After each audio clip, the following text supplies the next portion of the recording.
Let me tell you a story. A story about me and my friends. And the time we decided to cycle from Canada to Mexico.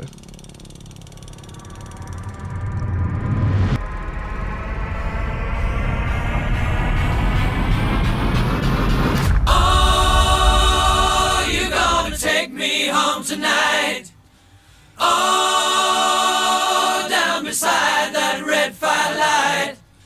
Oh, you're gonna let it all hang out. Fat bottom girls, you make the rockin' world go round.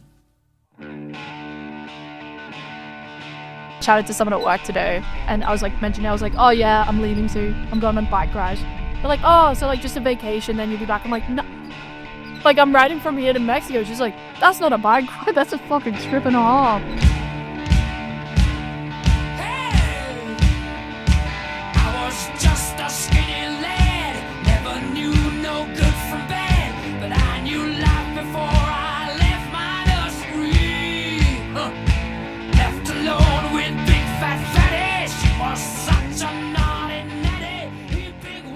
That's insane. That's like across the whole USA. Like, I didn't even know that would be even an option. I was like, fuck, yeah, that's gonna be decent. That's gonna be a decent fucking ride. Everything about this trip has been both incredible, but sort of terrifying and taxing. You want to go push your body to that degree, and carry all your gear with you. It just brings a new level of independence and just exploration for me. Like, oh, you have to be crazy to do that. I've been singing with my band across the water, across the lake. I've seen every blue-eyed floozy on the way. Jordan, I don't really know Jordan super well, but like he's driven for this. Like his resilience is insane.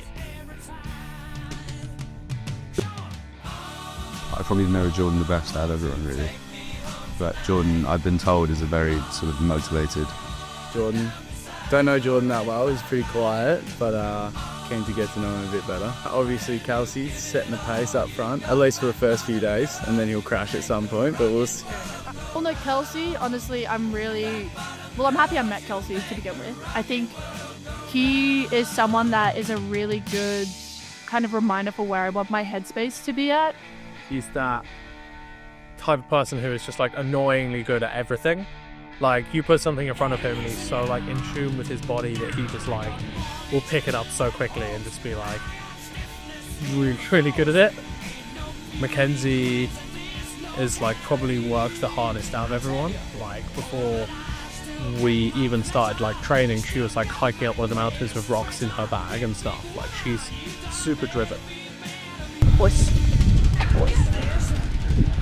The only reason I did this trip. Enzi is definitely a calm and collected individual who has a lot of trust and self-confidence in herself. Tony's going to be sick. Tony's great. I think he's really good at like looking after people hanging back. So he's really good at just like checking up on everyone. But you know he has the energy to go the mile. Very handsome mountain man that is very strong and confident in itself. So I've known since the beginning of Banff, and he's always been a good laugh, seemed to be a pretty positive guy. It's gonna keep the morale high. Like, he's definitely just like really nice, super easy to talk to. Ivo's always having a chat and ready to have some fun on the ride and crack some jokes and make us feel better when we're fucking hurting. I think John is our research and R&D man. He's been very good. It's really nice having someone that's you clearly put loads of effort and loads of time into this, and you really sort of care about it. So you're going to be that, like, if there's any doubts in the group, I think you're going to be great for just like that. Get your head down, you're doing this. Fucking reliable, knows what's going on. Got the planning down, so we can count on John, I think. We'll find out. Find out pretty quickly, I reckon. Yeah.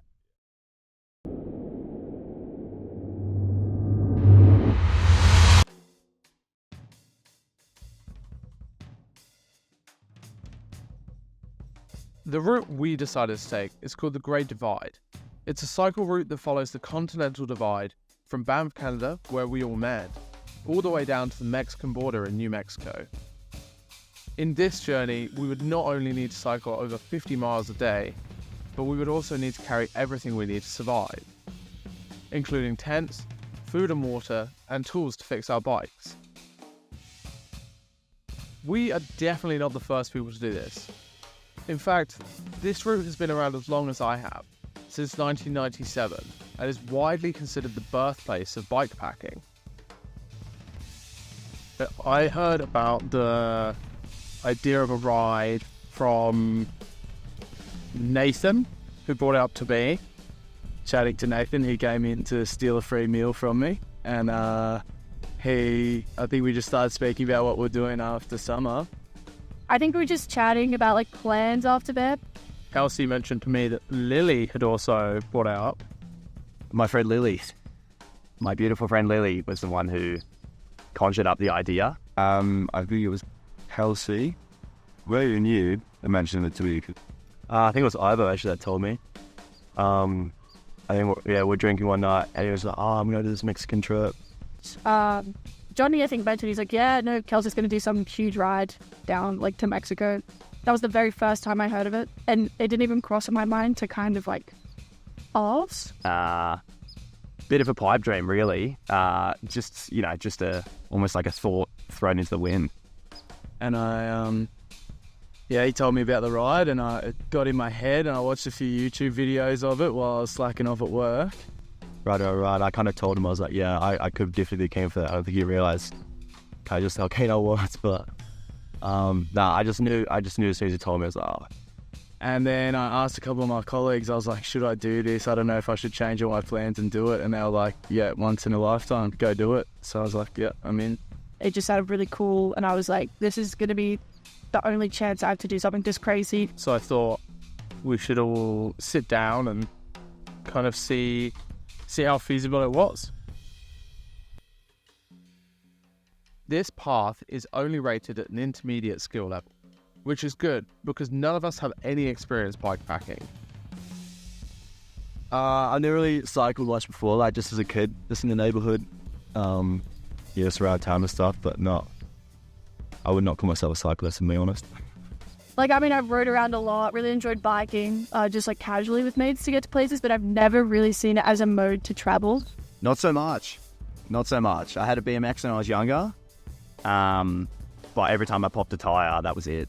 I had to get Dad to help me fix it. So, experience riding bikes and experience fixing bikes, not so much. Well, I grew up like cycling to school and like BMXing, but nothing more than that, really. Honestly, like, you ask anyone back home, no one's going to say I'm a bike rider. Not a fucking chance. The real challenge comes from the painstaking test of endurance. We had planned for it to take us 8 weeks, in which we will have passed through deserts, towns, and enough mountains that by the end we will have climbed the equivalent of a Mount Everest, twice over. To get through the tough parts, I think we'll just have to be doing the exact same thing and get into the same like headspace every single day to be able to get through it. We're going to hit a wall at some point. Like, you know it's going to happen. It's going to, in 2 months of just being on a bike. I think just the sheer length of how big it is what's going to be the hard part, bro. I really hate bugs. I don't know. I'm sure I'll get used to it, but they're just going to really piss me off. Like holding onto handlebars and sitting on an uncomfortable seat all day is just going to destroy us. And yeah, the chafing, the blisters, going to hurt. I don't know, I think finding space for myself in a large group is going to be something that I'm going to have to navigate. It's going to be pushing through that wall of like self-doubt, I think. Like, if we can just get past like the mental block that's going to come with like fatigue and tiredness and everything else under the sun. So why are you doing this? Like, when you get to the core of it, like, Why? I think a big part of it is because, like, bikes have just always been such a big part of my life. And also, like, camping and adventuring and stuff. Like, I've grown up always doing that stuff. So, it just feels like the right thing to do, you know? Yeah, I honestly just think I really want to push myself physically and mentally. And then also just, like, push that, but also be able to recognize and be like, you're doing a great job, Mackenzie. Like, you're doing good. Like, you're hurting, but you're pushing through and you're laughing or you're crying and you're allowing yourself to cry. Like, I don't know, choosing to experience the pain. Life is pain, life is love, life is laughter. I don't know. I think, just push myself, see what happens. There's a lot of times when I've started things and I haven't quite seen them out, I guess. And so I'll just sort of prove to myself almost that I can actually, do something this big. Yeah, again, like the whole mental strength thing, prove to myself that I have that kind of mental strength to do it. I don't know. I think experience, just like something new. Like, I'll never get a chance to do this ever again, I think. But also, just to see how far I can push myself, really. That's it. I've always wanted to believe I have the ethos of anything's possible. It's just due to the variations of how much time do you have and how much drive do you have. How dedicated are you? To prove to myself that I can. To give my life a true purpose other than living and existing. I think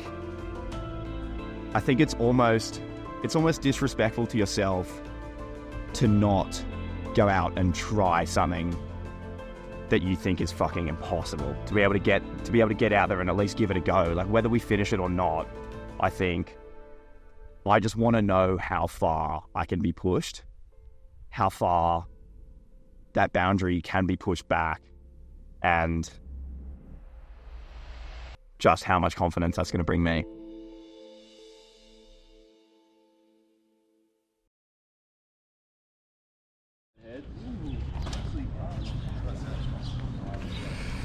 About to set off.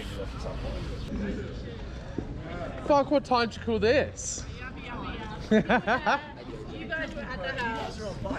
They were here first. They've been waiting since like 7:30. Crush your sunglasses immediately. Thanks, dude. How are we feeling? Nervous, but like good. But I'm a bit nervous. I've not been thinking much about the ride, and yeah. Yeah, I think everyone's nervous. The time is now. I don't know. Oh, that's a nice mesh cake you got going on. We should hopefully be okay. We should be okay. Yeah. When's the rest of the pilgrim post coming up? I can't wait to see everyone's character. I don't know, bro. I thought people would, Tony. Hey, I'm getting there, alright? Yeah, there's I'll no do it at fucking lunchtime, internet I'll on do the it at first time. I'll do it By at lunch spray? or dinner or something. Ivo, how we doing? Yeah. Back in January, the trip started with just 4 of us. However, by spring, word of our trip had spread, and at one point, the team grew up to 11 people. Unfortunately, this didn't last long, as we steadily lost people for a mix of reasons. By the time we left Banff on the 4th of August, there were 8 of us.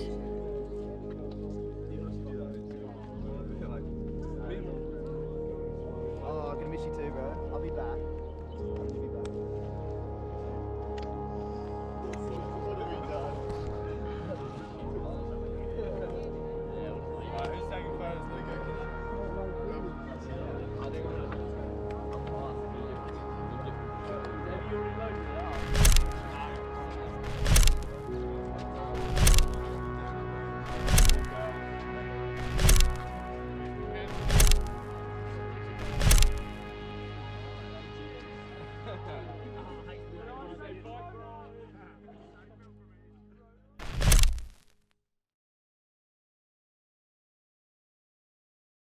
What's your hardest day been so far?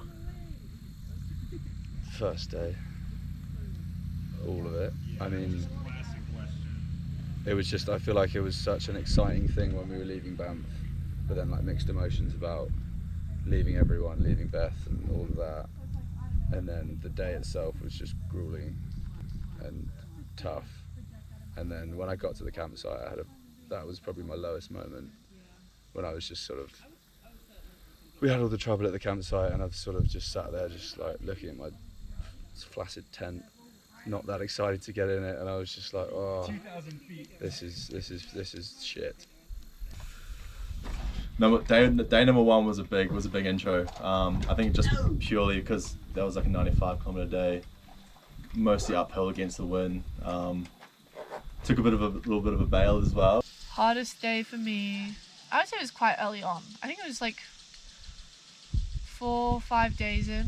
I had a little cry on the bike when we were riding a couple times on that trip, and it was just the anniversary of my pop was quite near. It had me reflecting a lot on him and other people in my life, and that was like, it was hard. It wasn't like a negative thing, I would say. It was just hard emotions that came up. But the bike and like exerting my body in such an intense way really helped process through that, I think. But then had a good night's sleep and I was fine the next morning, and then we saw the grizzly bear and then, I remembered why I'm doing this. But we learned from our mistakes, and I think since that it's just gradually been getting easier and easier and easier, you know, as the body and the mind gets a bit stronger. But yeah, I'm saying that I still love the first day as well, so can't really complain.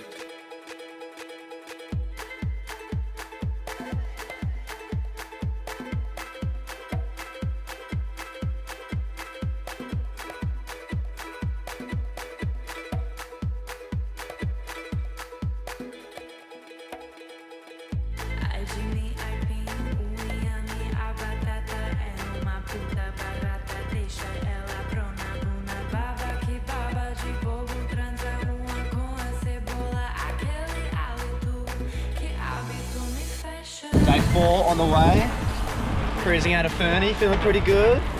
Got all the shit we need, got my headphones, got my Dire Straits going. Let's go. Mwah.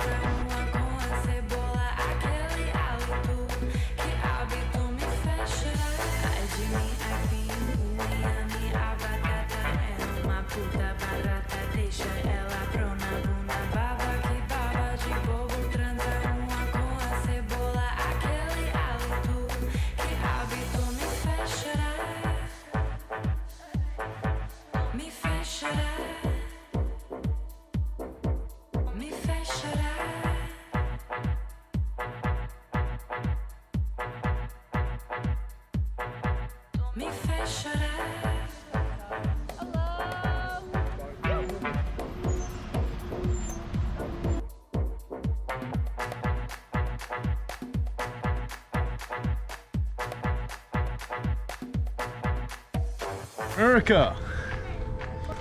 Howdy, partner. I mean, if we're feeling really good... Oh no, that's not on the route. Okay, no, we don't go there.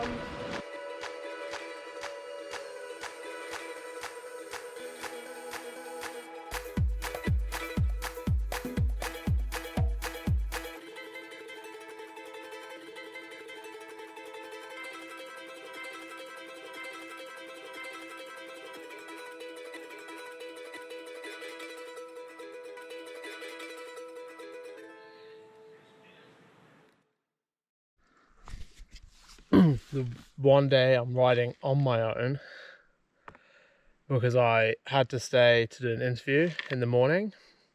So I said everyone can go ahead, and I'm on about 40k into an 80k day, and my brand new tyre just exploded, and I'm in the middle of nowhere. See it somewhere. See, it's just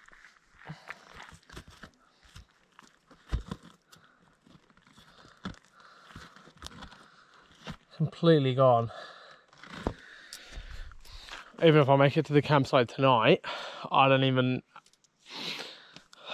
know when the next chance to get a tube will be. I don't have a phone that works in America, so I have no way of calling anyone else. Yay. So I've decided to walk. I found a fire road that goes to a nearby road, like highway. So I've decided to walk my bike there, then just hope that someone has a big truck and is feeling nice and will potentially take me down to the next town along. That's where I can like get Wi-Fi and let the other guys know what's going on and hopefully find a bike shop. That's a best case scenario. Worst case scenario is I have to walk probably like another 20-30k with my bike down that road, which is gonna suck because it doesn't solve the problem of the flat tire. It just gets me to a campsite tonight. So I got pretty lucky. Didn't even make it to the highway, and a lovely family pulled over and yeah, asked how they could help and said they're gonna go drop their family off and then he'll pick me up and drive me about 30 miles down the road to the next town. So it's been a couple hours now. It's like 7 in the evening now, but I got pretty lucky. I got a lift to Sealy, to the town. Turns out it's a lot smaller town than I was expecting, and yeah, no new tires here. But I went to a bar, had a couple drinks, and not only did one of the bar staff run home and try and find me a tire, but one of them offered to drive an hour down the road to the next big town where there's definitely a bike shop. Yeah, like these people don't even know my name and they're just running around helping me out. I'm genuinely just amazed at how much they'll do for someone who's just a complete stranger. So day 2 of trying to get my wheel fixed. It took a while to find a campsite last night, but I got set up. Everything's pretty wet. It's very dewy here, but yeah, got a good little setup, and my neighbours invited me over for a fire last night and had a couple drinks, and yet again more people just being lovely to me in Montana. So I'm going to town, get Wi-Fi, and then hopefully get a lift into the next town along to get a tyre, and then meet up with everyone else. After 2 days, I finally got to a bike shop and was able to fix my tyre. Whilst repairing the tyre, we were able to shed some light on what happened. Whilst riding along, it seems like my front wheel flicked up a stick and at the worst angle hit my back tyre. We know this because whilst changing the tyre, we found the stick still inside the tyre. So I was all sorted and I went to meet up with the rest of the group. However, when I returned, it turns out I wasn't the only person who had disappeared for a couple days. Obviously, a group split is going to be probably the hardest thing that we're going to have to deal with. Whether that's going to prevent us from getting through it or not, I don't know. I think when someone falls behind for whatever reason, having that determination to be able to either catch up or stay on the same schedule until the group ahead takes a break day, and not giving up in that vulnerable state, I think that'll probably be that point where it's going to be, you know, you either rise up to the challenge or you succumb to it. 2 of the group had decided they wanted to do things their own way. And so, from that point on, there were 6 of us.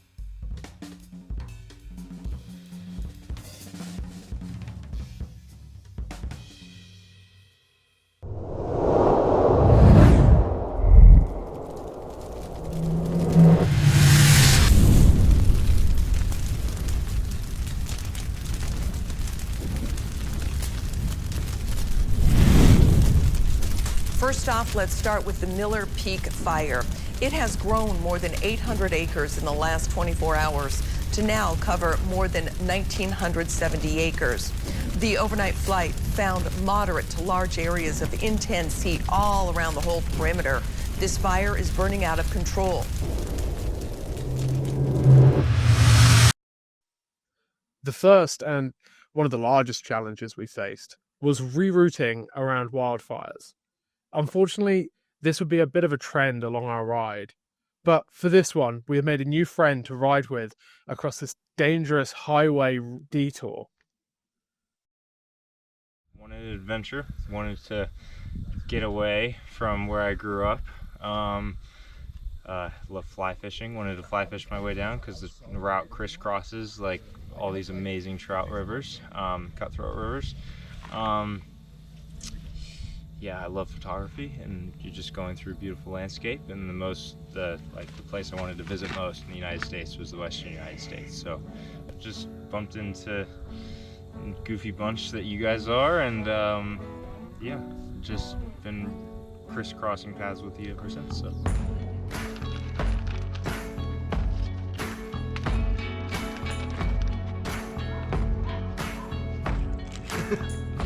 I'm here. I'm only here. So for this morning's dish, I have made a trail mix. We've got peanuts, we've got oriental mix, and we have cashews with a little bit of chicken salt. Courtesy of my family from Australia. Thanks for tuning in. Get on bike, ride bike, get off bike, sleep. This is the day.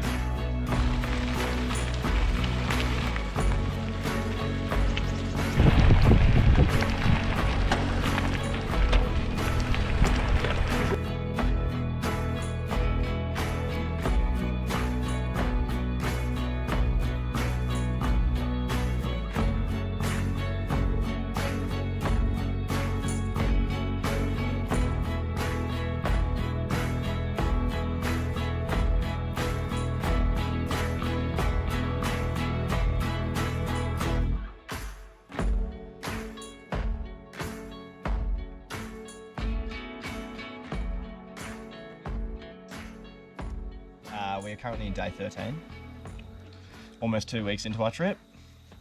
Seen a lot of things so far, experienced a lot of stuff. Here I am repairing my first proper puncture in my entire life. Living and learning.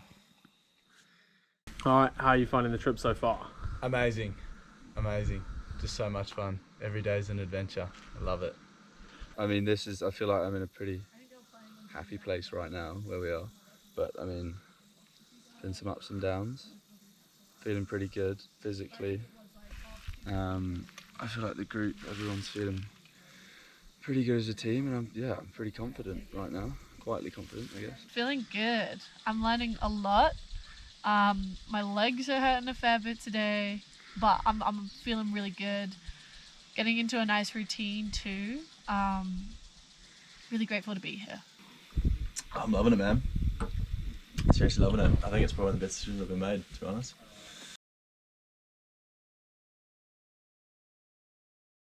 Can you explain where we are now?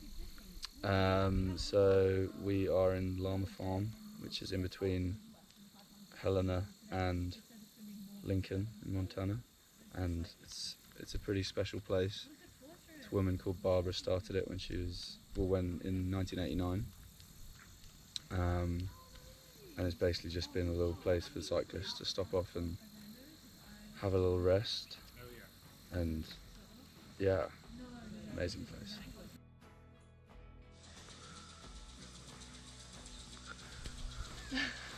Lucky. But this alpaca ranch is just like, oh my god, it's so cool to be here. There's so much character within it. The photos, it does just feel like you're a part of something larger to be here as well. And then there's just like cool people to meet, cool people to chat to, the guy that runs it, the other gentleman that's here, and then the couple, and then free food, free beers. A girl can't complain. Has anything subverted your expectations? Before the bike ride, like, was there anything you thought was going to be one way that's been wildly different? My arse is nowhere near as sore as I thought it was going to be. That's been nice. Yeah. I thought it was going to be pain every day, but it's fine. So that's been really good. I think the challenge and the reward, like really pushing your body to the limit and getting such a deep understanding of how the body has to be fueled and how much that can drive you and how far that can get you just on your own power. It's been really impressive and really eye-opening for both me and I'm sure a lot of all of us as well. And I thought I'd be a lot more uncomfortable doing the camping, because I've not done a lot of camping, and when I have, I've always been pretty sort of, I didn't want to do it for too long, but I've found that I've been a lot more comfortable, and once I settled into it, I look forward to getting into my tent, which is unexpected, I think. I didn't really place any expectations. I knew it would be gorgeous just based on the areas it goes through, but yeah, it's wonderful. Whoever designed it and crisscrossing the paths together from single track to highways back onto gravel roads, like it's truly amazing and really impressive, and it just keeps winding, keeps going, cutting through valleys, and it just keeps getting better. So I think I'm actually surprised myself. Like I thought coming in that I thought I'd be kind of struggling a little bit more because I didn't really I did train a little bit, but like everyone was kind of prepared kind of more so months in advance, and I've kind of come in feeling like I would have kind of got a bit of a chip on my shoulder to, you know, play my part in the group and just prove that I, you know, almost deserve to be here as well. Not deserve, but I'm happy with myself and how I've been performing, and I'm really surprised of how well I've been able to push myself deep and just enjoy myself. I'm really enjoying myself, honestly. Like I don't think there's been like a day I've been upset or anything. I'm loving the struggle, I'm loving the pain, I'm loving the views, I'm loving everything. So fuck yeah. Hardest day so far for you? Hardest day was probably the one that I don't fully remember, after I crashed, I think, and I got a concussion and then had to ride with a bit of a headache for the rest of the day. And just feeling the body's toll of not having enough fuel to keep the fire burning, and just how much that affected my physical ability, like particularly with even just like being able to put the next pedal down. I think the weather is like the biggest risk to failure. It just rains for like a week. Like everything's gonna be wet. Like it's gonna be hard to keep anything dry.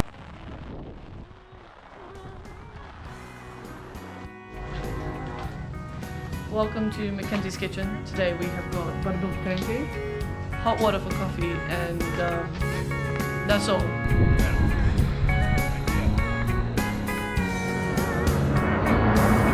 Baby, lock the door and turn the lights down low.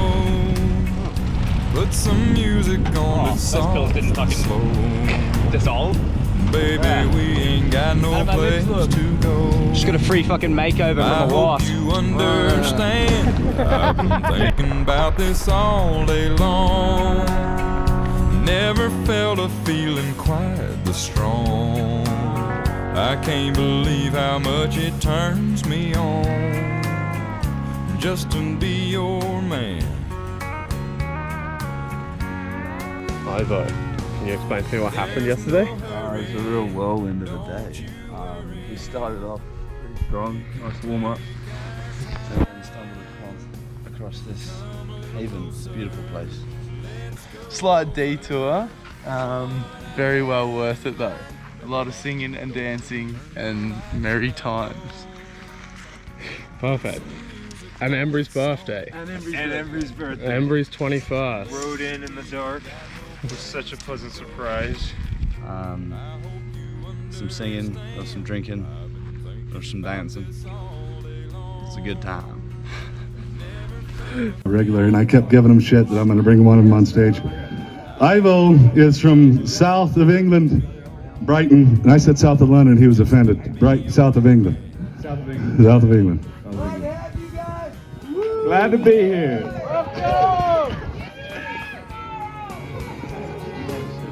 All right, so we're gonna do this fucker on the fly. Sorry.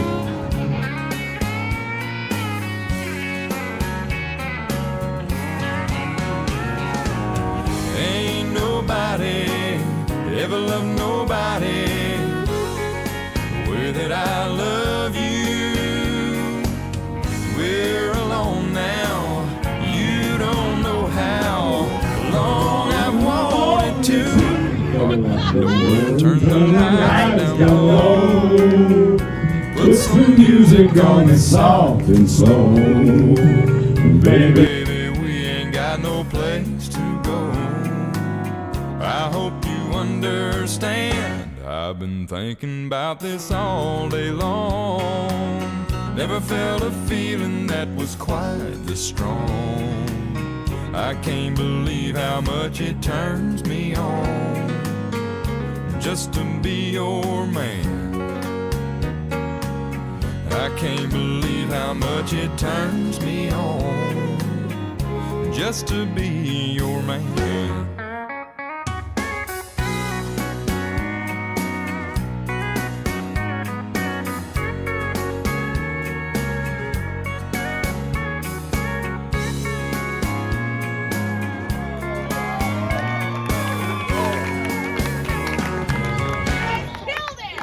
Thank you very much.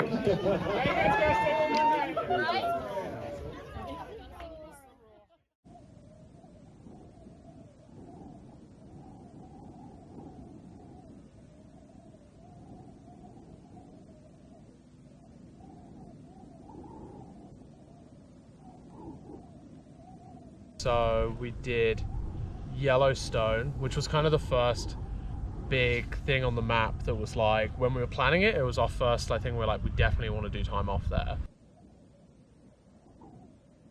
Yellowstone was beautiful, man. Rented an awesome car. John did all the driving because he's an absolute legend and because he's the old man of the group and the most responsible. Morning. Hello. Beautiful day. Off to Yellowstone. But we drove into the national park early in the morning, which I wasn't initially on board with, but I'm very glad we went super early and saw bison with frost still on their fur and stuff. That was so sick. Beautiful bison over misty meadows, just gorgeous scenery that was just it just made you feel so tiny.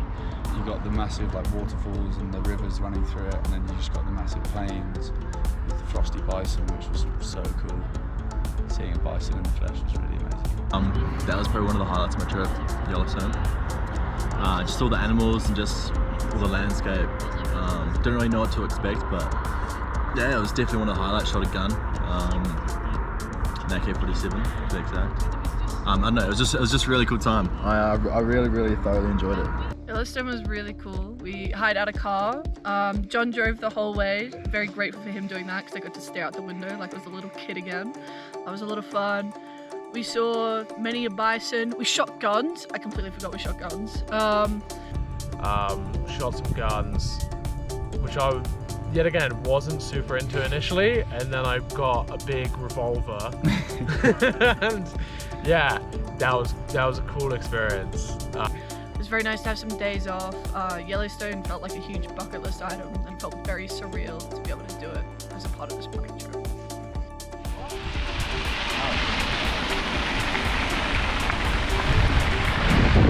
Hello, day 25. 25 already? I believe so. We're out here leaving Yellowstone. Then yeah, what was it next? The hailstorm. The hailstorm. It was another day of riding a storm like the whole way. So we're all kind of riding, being chased by this storm, and we see dust on the horizon coming in. I was really enjoying it. A nice bit of rain came down, and then prepared ourselves for a sandstorm. Turned into what felt like a sort of artillery raid. And then it just started, and we're like, oh, ouch, ouchie. And then it just started belting down, and we all just looked around, absolutely zero cover. But yeah, I just for a good like couple minutes was just standing. There was nothing around. It was 100% just like, it was just desert basically. So nothing to hide behind. Yeah, it was very painful. Just went into a full meditative state. Just breathe through it. Just breathe. You laugh about it to begin with. You think it's a bit of a joke, and then it turns into you're in some shit here. You're not having a good time. But storms and hail weren't all that Wyoming had to throw at us. At the bottom of the state was the Great Basin. This would be our first test of water management. See, up till now, we had been close to rivers, lakes, and other sources. However, the only water source in the basin was 120 kilometers in, which would be 20 kilometers further than our biggest day so far, and really push our endurance. It's this kind of thing we'd have where we know it's like halfway through. It's this like big challenge. It's one of the bigger challenges because you need to carry extra water. Like, we talked to some people who had already done it, and they were carrying 7 liters of water, which is like double the amount we're normally carrying. So it's a lot of extra weight. I kind of expected it to be a lot flatter than it was as well. But it was definitely this big challenge. And then pushing, the biggest day we've done before that was 100 kilometers, and that was like actually like all flat pretty much. I think we all had a very different opinion on what the basin was going to look like. I expected big salt flats and large expanses. I really thought, in my head for some reason, the basin was this little half pipe, and we just went straight through the middle of it, and it was just straight the whole way. I don't know why I thought it was like that, but so I think it definitely exceeded my expectations with the sort of variation of how hilly it was. And yeah, that 120k day, yeah, that was like, it was so, I had to have like a completely different approach to it. Like, yeah, I had to just like focus on just keep pedaling and like, yeah, I mean, we cycled from 9 in the morning till I think I got into camp just about time to watch sunset at like 7:30 at night. It was a huge day. I like physically had nothing to say at the end of the day. I was so exhausted. I was like shaking. Yeah, that was like, I'm impressed that I did it, but like that was definitely my limit. That last 30k was probably one of the hardest moments of the trip, if not the hardest moment, mentally for me anyway. Physically I felt right, but mentally I just kept sort of seeing it go on and on and on and on. It was pretty draining, but amazing feeling. But I think we all just kind of stuck our heads in there and we really just smashed out not the whole desert, but we did so many Ks. I think we did like, 120, 130 Ks on the first day, and I know I was kind of enjoying the scenery of it. It's kind of beautiful for how plain and barren it was, but it was a whole nother like experience than like what we've done so far. It like really broke me down. Like, that was the hardest day so far, and I kind of hope it's the hardest day of the trip. That was like, there's some days climbing hills that are tough, but like just covering that much ground with like limited resources just to like get to a campsite that's just like a flat bit of ground next to a reservoir. Yeah, that was kind of tough. That was hard. But yeah, very glad to be able to get through there with everyone. 210 kilometers over 2 days was our biggest push that we've done. And I think we all rose up to the challenge and fucking did pretty well. So feeling pretty good for the team.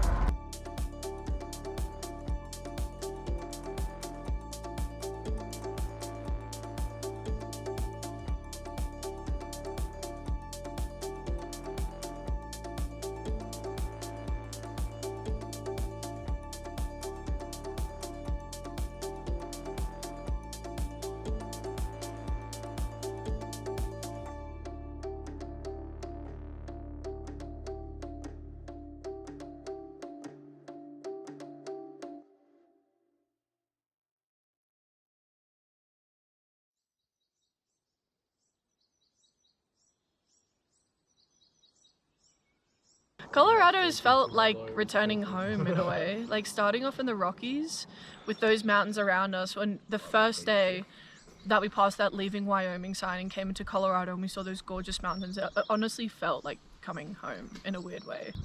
But yeah, we're halfway now, and like it's insane to see the progression.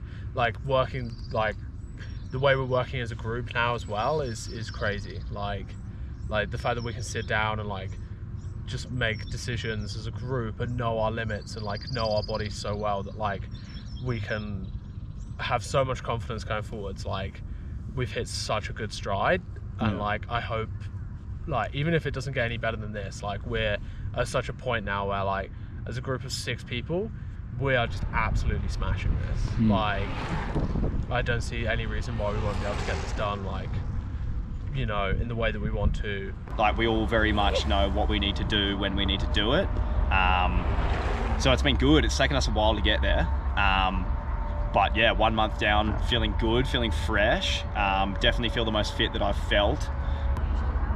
Pretty amazing. I feel pretty proud of all of us, really. I think we've all, you know, had our low moments, had our high moments, but we've all sort of stuck together and helped each other out and really stayed pretty strong.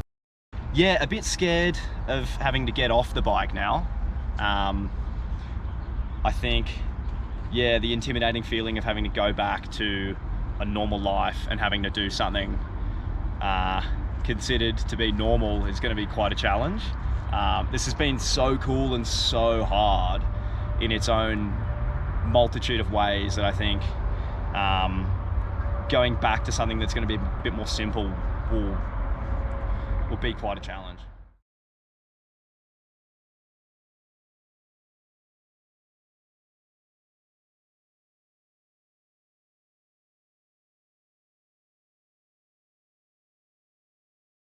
So we've been going for about like a month and a half now. We're into Colorado, and it's stunning here, but it's hard terrain. There are definitely no easy days, and I think recently it's become kind of a battle on 2 fronts for me. Like the wear and tear of just like doing this much cycling every day has always been a bit of a battle, but yeah, the mental side has definitely kicked in a bit for me over the last like couple weeks.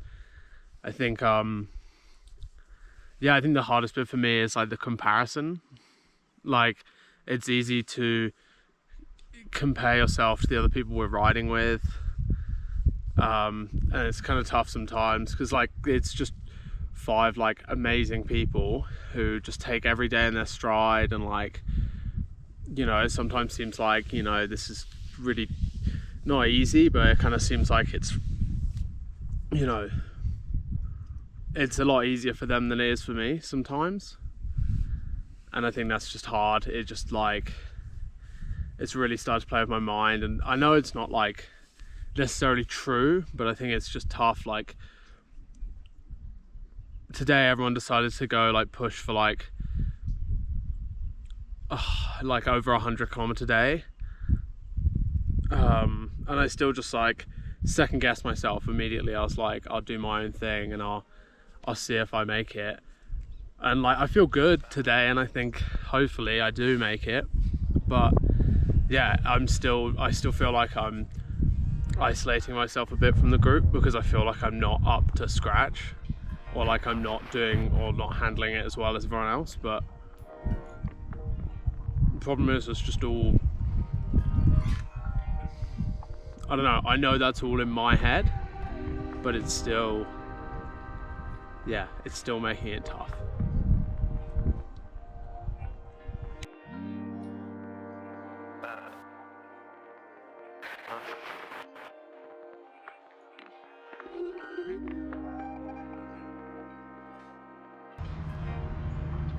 I think it's quite hard to be an individual in such a big group like this.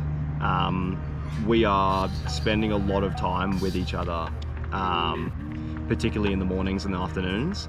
So really, the only kind of time that you're able to be an individual is when you withdraw yourself from the group. And that's a you know, that's a decision that you have to make yourself. I think comparison is very personal. I think ultimately comparison and the confidence that comes with comparing yourself to one other person is only because you think you are better or worse than another. I don't think comparison is helpful in any way. I think it can very easily affect your day.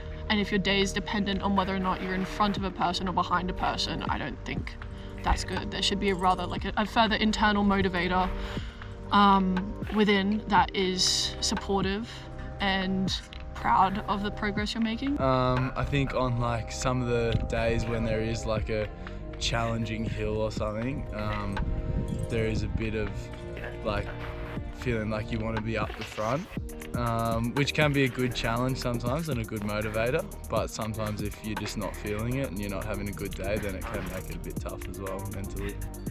On a sort of day when we're doing some climbing and I can see a few people ahead of me, I do find myself getting in my own head and being like, oh, why am I not, I don't know, why am I not quicker than them, why am I not pushing myself like they're pushing themselves, but it doesn't help me at all. It's not good for me mentally. I think I'm much better, in a better place when I'm just sort of like going at my own pace and I don't have anyone to compare myself to.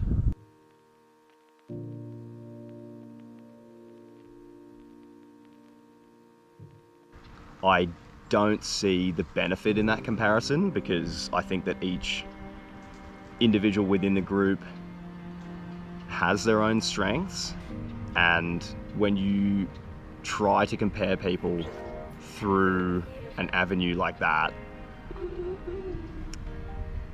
it never ends out in a positive. It's always just an extension of what the ego wants. Like, it wants that separateness from you and others. So by doing that comparison, you're almost creating that separateness within yourself and within the group as well.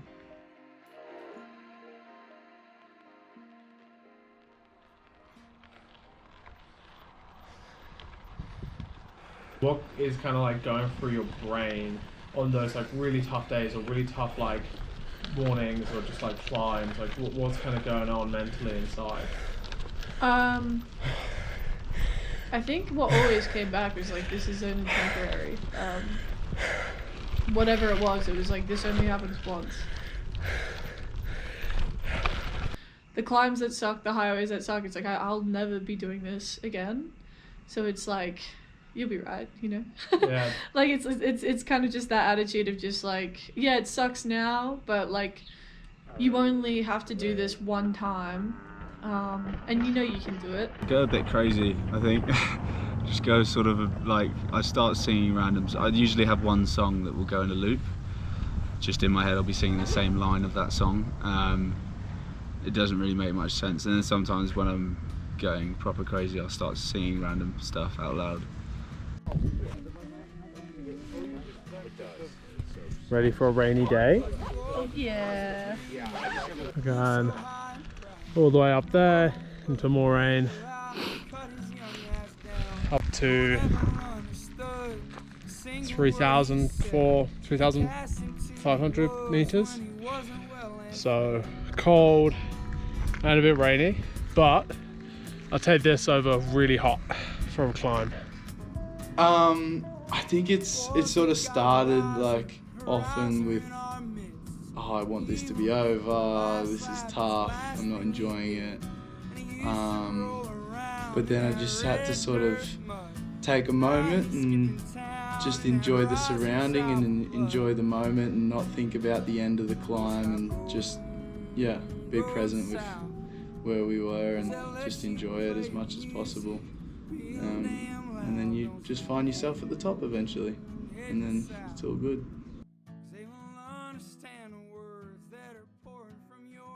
Someone explain what we're trying to work out for the next couple of days. How to not get snowed on and die in the cold. It is going to be very cold and thunderstormy for the next week. So we are trying to work out alternate routes to hop off the trail if we need to. Because it's going to be fucking freezing. And we're going up, what's the altitude? 3,600 something? The highest on the trip. The highest point of the trip, and there's snow behind us. And there's snow potentially up there already, and a lot of rain. I remember trying to light a fire on the top of, I can't remember the pass. Boreas Pass. It was freezing cold, and the fire didn't want to light because there wasn't much oxygen, and we were trying with that for like half an hour at least, maybe even more. And it was cold up there. I'm very nervous about it, I'm not gonna lie, because weather was the one thing I was like, we have zero control over. Yeah, I agree. I'm feeling the same because I don't want I don't know. We've been pretty cold on nights that haven't been bad weather. During weather, we probably need to have, because we only have one SOS beacon, right? Yeah. We probably need to have more check-in points throughout the day then. Yeah. I think, I'm erring on the side of caution. In the mountains, I just think it's like... I just wish there was a halfway, like, or we could if we could just pop out easier. But it's so fucking hard, like... If it is doable, then we could go back on. Because we've got 1, 2, 3 options for getting back on the route again. Yeah. Is it 1, 2, 3?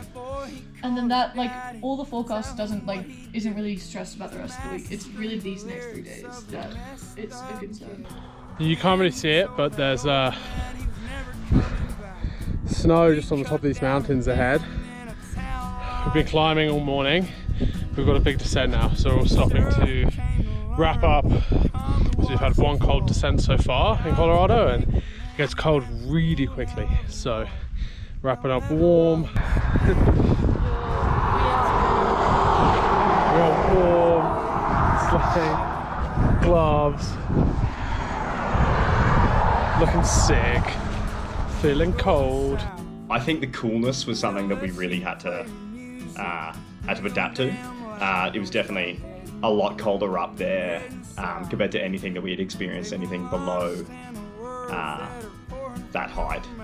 We're going to make it down to El Paso, I think. We might just potentially have to do it. Understand the words that are pouring from your mouth. Don't stop going south. 'Cause I'll let you scream your music real damn loud.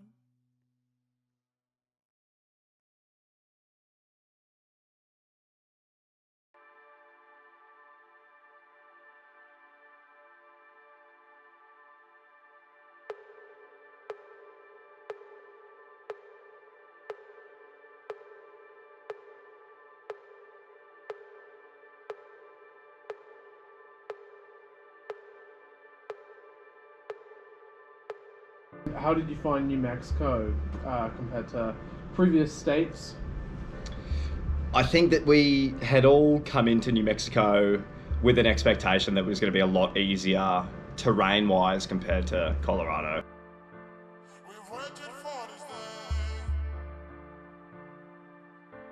We shed some tears of love now, like a desert in the rain. When sun of the dead are waking up, yeah. There's nobody like my moon.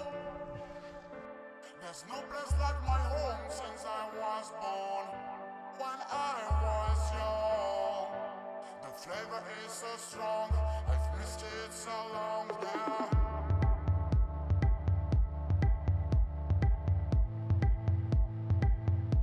Because we had done a lot of the tougher climbs, we were at high elevation a lot of the time, the weather was a lot colder, it was rainy, so we thought that we had it in the bag, but then New Mexico proposed its own series of challenges. New Mexico was, it had some highs and it had some lows. It was really, really tough. Not much water, not much food. A lot of sun and heat and sand and rocks. I mean, we came from like dodging snow in Colorado, so like anything would feel hot, but it is hot. It's like 30 something degrees. It's hot. Very hot. Sweaty balls. Very sweaty. It's dry. There's like sand. There's more punches this week than there's been throughout the whole trip. Like, the desert is like tough.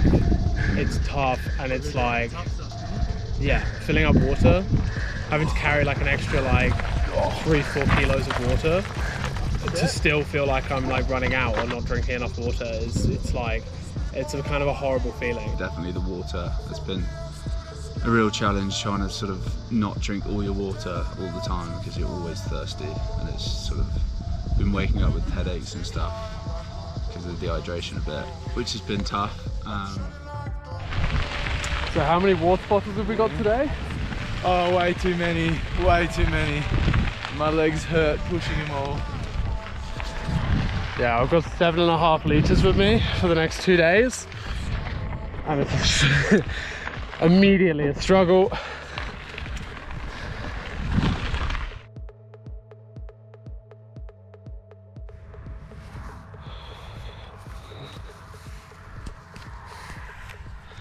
And so it has begun, the waking up before sunrise to pack down in the dark.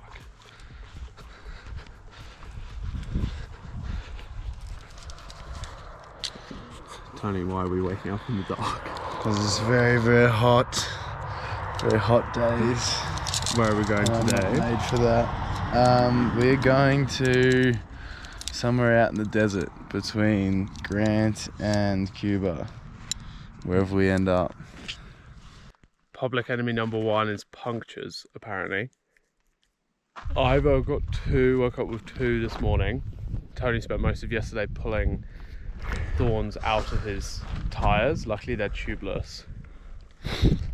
But I've just noticed these 2 guys, and I've decided they're coming with me because the risk of pulling them out and my tyre going flat and having to waste more time in the morning whilst it's nice and cold, it's not worth it.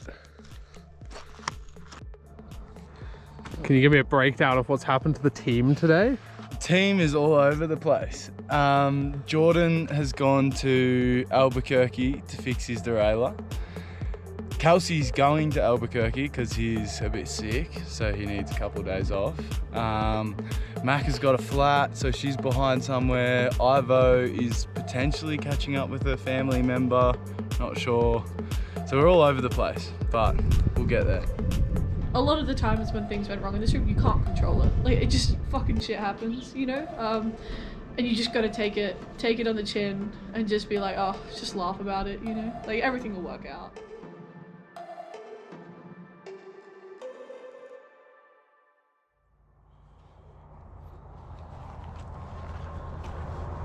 Beginning of the last week, how are we feeling? Hot, very excited. Keen to get out there and get it finished. What lies ahead? Not much. Looks like some pretty beautiful country, but no food, not heaps of water. So yeah, it's exciting. Do you think this trip's changed you? And if so, in what way? / what do you think you've kind of taken away from it? I think so. Definitely the fittest I've been in my life.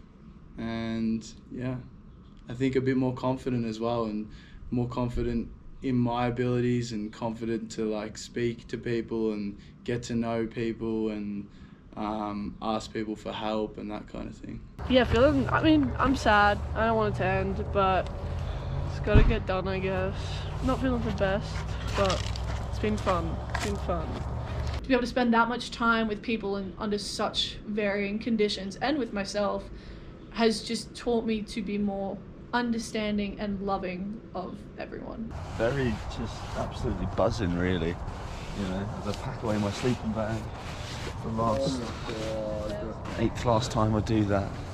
I think definitely that I've got to just have faith in myself more. I feel like this has just shown me how capable I am. I'm feeling pretty nervous about it still, just with how many repairs I have to do the last couple of days. So I'm not there with the faith, not there with the faith with the bike. So that's a bit of a scary feeling. I also haven't been on the route for about 3 days, so kind of in a different mindset at the moment. So gonna have to switch gears and get back into it. That's all right, we got this. allowing myself more time to take a deep breath and to realize that, like, just because there is something that is going to hold you back a small amount doesn't mean it's going to ruin your day. So there's no point getting that upset about it. Yeah, I think any challenge that comes ahead, you can kind of look back on this trip and just, I don't know, just push that extra little bit, you know, that extra little 20%, whatever you have to do, especially when we're riding as well. You're like, fuck, I've got another 20, 30 Ks to go, but I can't stop now. I've got to get to the campsite. I've got to, you know, sit up and do stuff. So there's no, and quitting's not an option as well. So you just have got no other option but to press forward. So I think I'm just going to keep trying to do that with my life as well. It's the final push and we'll all get into it and get to the end of Mexico. How about you, John? How you feeling it last week? I'm so nervous. It feels like the closer you get, this is like 2 months in the making, the closer you get, the more there is to like lose. I've had to like face down some like mental blocks that I didn't even think would be like mental blocks going into it. Like, you know, you think you're kind of on top of your shit and then you do something like this and you're like, yeah, I think I've definitely learned that I need to stop comparing myself to others. I need to like back myself a little bit more when it comes to the physical stuff. Like, I definitely had a tough time with it. I think we're feeling good. I think as long as like the bikes don't completely fall apart, yeah, I'm keen, I'm excited. I'm like, I don't know. I don't know how to feel about it. We're gonna make it back. Oh, it's gonna be sick. Oh my god.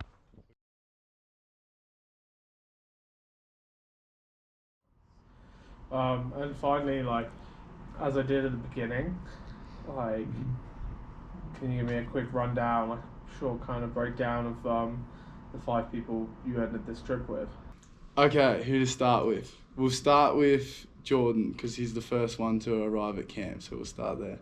Mr. Jordan, bloody hell, I didn't know a single thing about him on this trip before it started, and he has blown me away the most. I didn't know anything, or I didn't know much about him going into the trip. Jordan is just like insane. Like, this man, like, none of us really knew him before we started this ride. He was a true wild card. Jordan, as I'm sure most everyone will say, has definitely been the big surprise of the group in the sense that he came in without really doing any training. He hadn't ridden his bike before.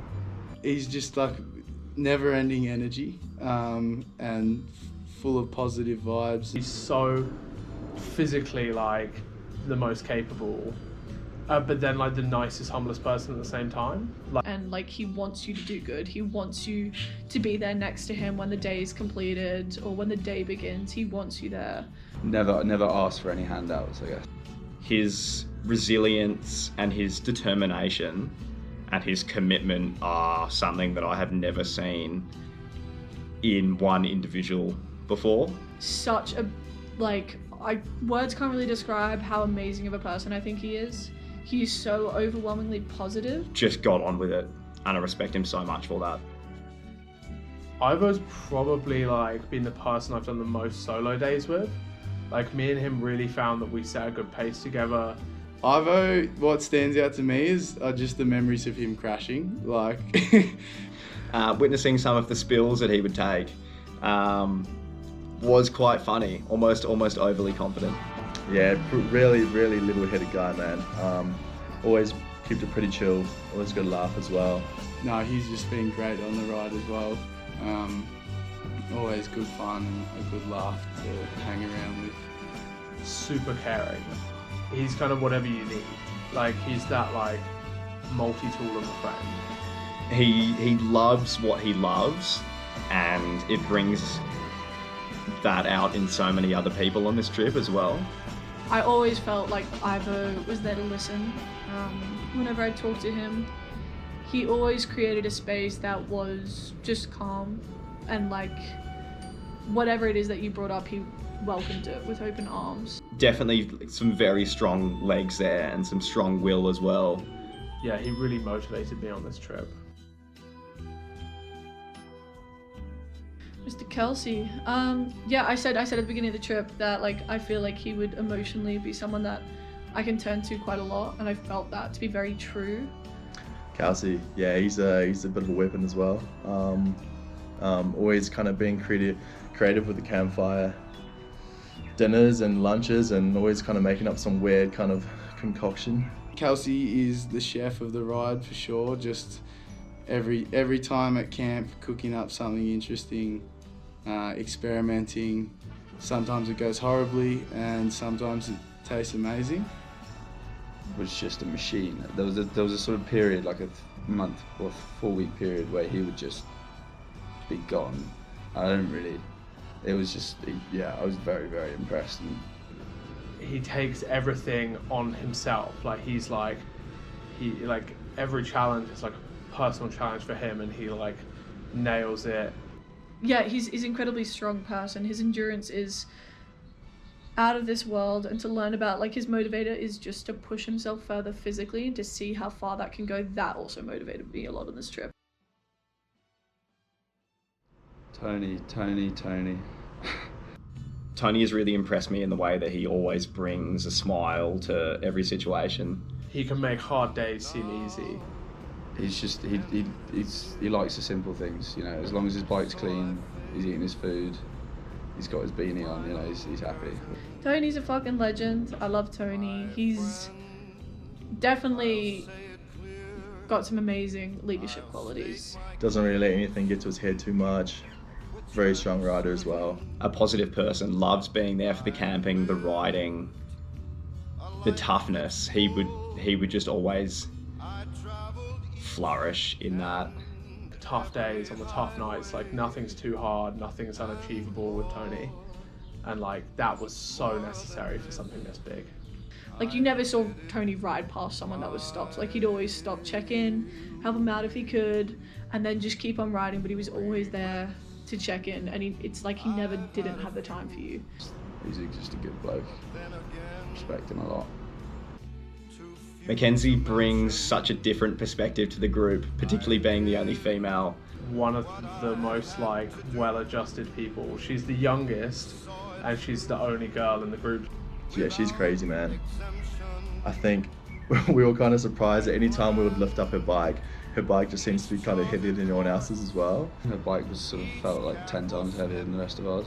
Definitely the voice of reason, and the mediator. Yeah, she's just been like the most mentally strong person. Always turning up to camp with like some fun stories from the day.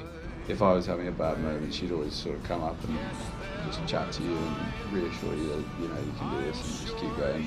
Not in the slightest does anything ever kind of get her down, I think. So honestly, probably one of the strongest people I know, honestly. She's crazy. And then, of course, there's John. And I think John's like the biggest, definitely, transformation of the ride, physically, and I think mentally as well. It's been so amazing to see the growth that he has gone through, particularly coming into the trip at a heavier weight than the rest of us, and still having that commitment to the same challenges. So I feel like coming into this trip, you've done the most research. You probably were the most nervous, I think. But seeing you develop so much over the course of the trip has been like amazing. No, I love John a lot. I think him and I are very similar in a lot of different ways. Yeah, he's definitely like one of the I think he kind of held our team. He's like almost like the leader in a way. At some point, it's definitely kind of like sort us all out, made sure that we're all kind of getting to certain places and campsites. Any part of the day, his enjoyment, his struggle, my enjoyment, it just felt like I understood it entirely. I've seen so much growth in him, and it's been beautiful to witness. To have someone who cares so deeply about this trip is very motivating. And then I think in total, in everyone has their own way of showing their compassion and their kindness. It's been really nice to see how that all shows itself differently. Every day was an adventure. There was not one day that I think something interesting or memorable didn't happen.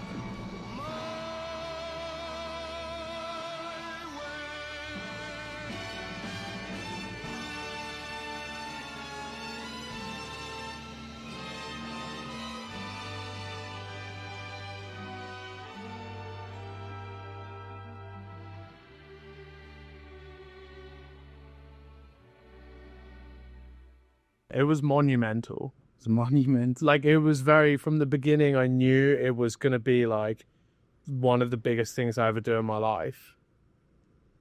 But it's very weird having that experience whilst we're doing it. So the one sentence would be like, yeah, this was the craziest mental and physical challenge I think I've ever faced. It was my way.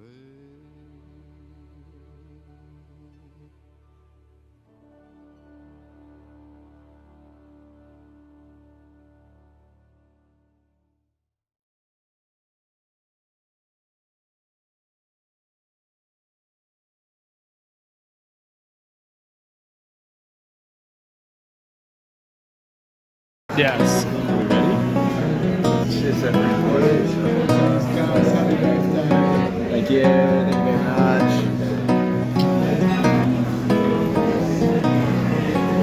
Oh, yeah. I got my toes in the water, ass in the sand, not a worry in a world of cold beer in my hand. Life is good today.